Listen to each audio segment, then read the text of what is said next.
sun go down, we run the city. Fear the angels, but the demons with me. When the sun go down, best believe it. Slang through the streets is undefeated.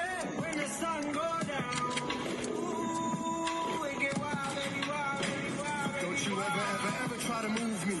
You best salute me. It's in the bloodstream. We're feeling Rakudushis. The compound, the lesson, the lies, the deception, the FBI's weapons, the punishment, detention. And I just want to free you from this slave shit. So murder is the case that we're faced with. When the sun go down.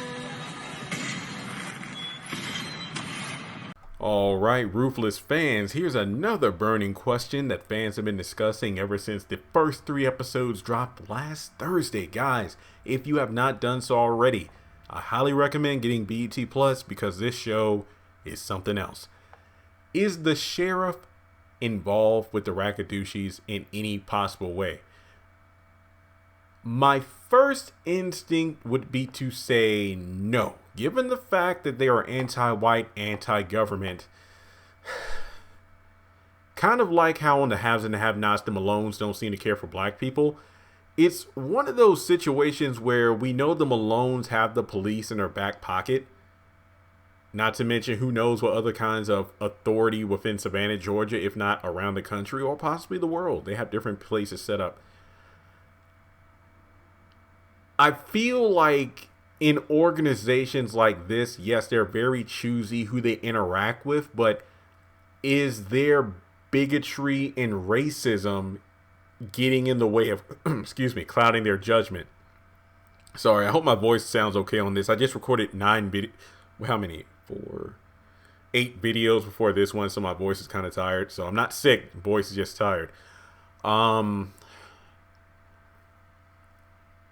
Yeah, I mean, they aren't pretty much any, they don't like white people. So given the fact that the sheriff is white and could possibly put a damper on their entire compound, they understand, I guess they, number one, understand that just killing this guy is not going to be a good move because that'll bring more heat on the operation. But number two, I do feel like in organizations like this, you should make connections with the people you don't want to work with, but you understand that, yeah, I need to figure out a way, I guess you could say, to move around the system within the system.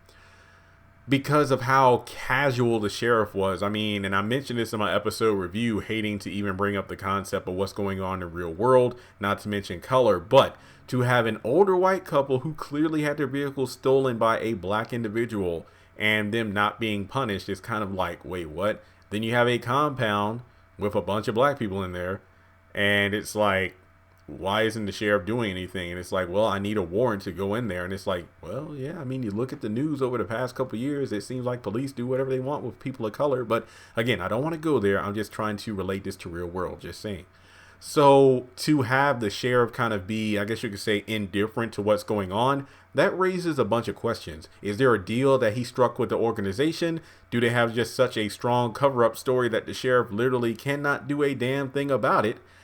And I mean, I guess time will tell once he actually goes to the compound to see what's going on, you know, because it seems like at the end of episode 3, while the highest is giving his speech, once again, the dude is one hell of a motivational speaker.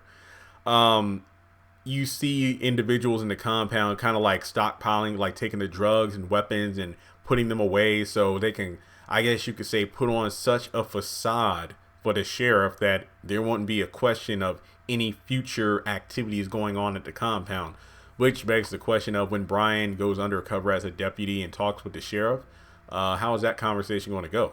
Is he going to be aloof to everything? Because remember, Brian knows what's going on. He has a personal stake in this since his wife, you know, was drugged by those people. He doesn't know about them taking advantage of her sexually yet.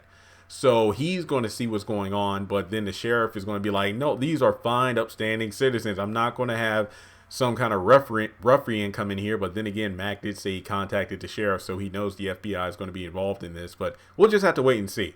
So let me know what you think in the comment section. Is the sheriff involved with the cult, or is he just unaware of what's truly going on because they're doing such a good job covering their tracks in regards to, oh, the children are homeschooled and, you know, we do believe in punishment and consequences. So, you know, if something goes wrong, the people are put in line. So What about the old couple? Do you think the old couple will take it upon themselves to try to figure out what's going on, but then they wind up with a grim fate?